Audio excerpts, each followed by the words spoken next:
Over at Marvel Comics, the publisher's latest ongoing series for Spider-Man is about to hit the landmark 50th issue.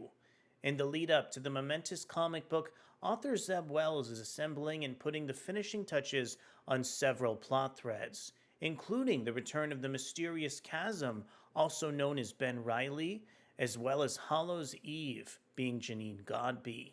Together, these heroes seemingly teamed up with the character of Ashley Kafka, also known as the Queen Goblin.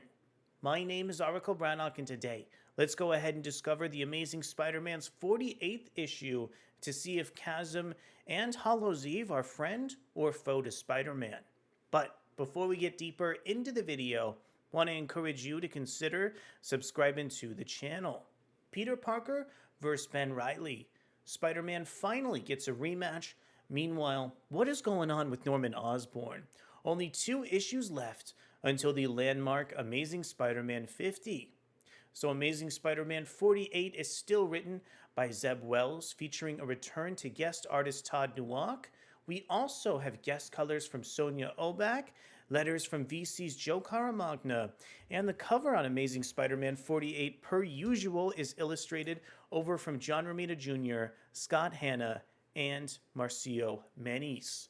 One of my favorite aspects for this cover is the way that some of the credits for the various creators in the issue are kind of floating in the background, along with the logo for the Amazing Spider-Man as well.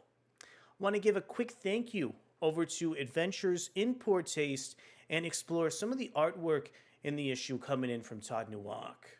As previously mentioned here, I much prefer some of the more angular lines from artists like John Romita Jr. or Ed McGuinness, but I definitely see some improvement in the work from Todd Nauck over the last issue of Spider-Man. First off, I think the issue opens with a tremendous opening page here, paced so carefully with several panels.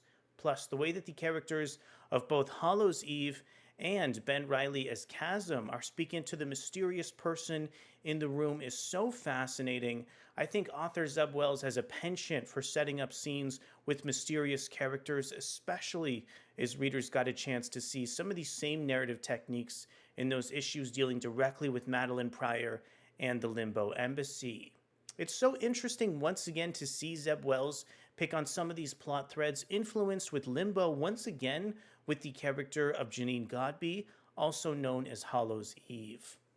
I've been really struck with the characterization for Benreilly throughout the Amazing Spider-Man franchise, extending even beyond this run of Spider-Man into the Spider-Man Beyond that served as a precursor for this series. And even though Zeb Wells has spent so much time working with both Benreilly and Janine, I really found their character arcs in this issue in particular to be incredibly harrowing and filled with the sort of pathos that these characters deserve in some of their own narrative here.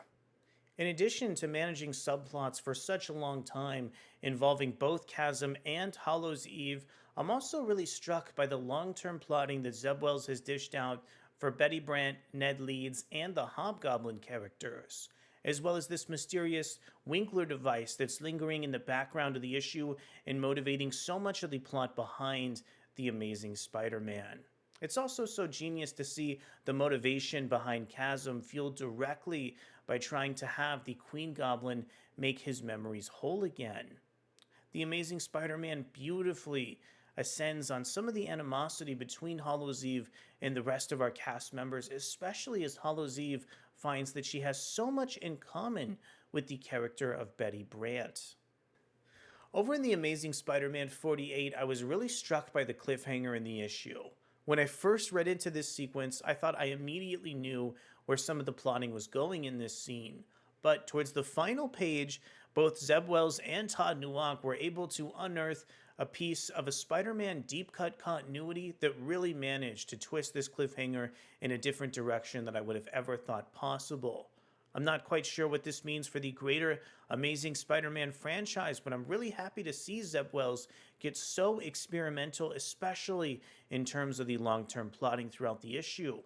Also, these mysterious characters are illustrated incredibly well from Todd Nauck and just are captured with so much personality in some of these final panels here.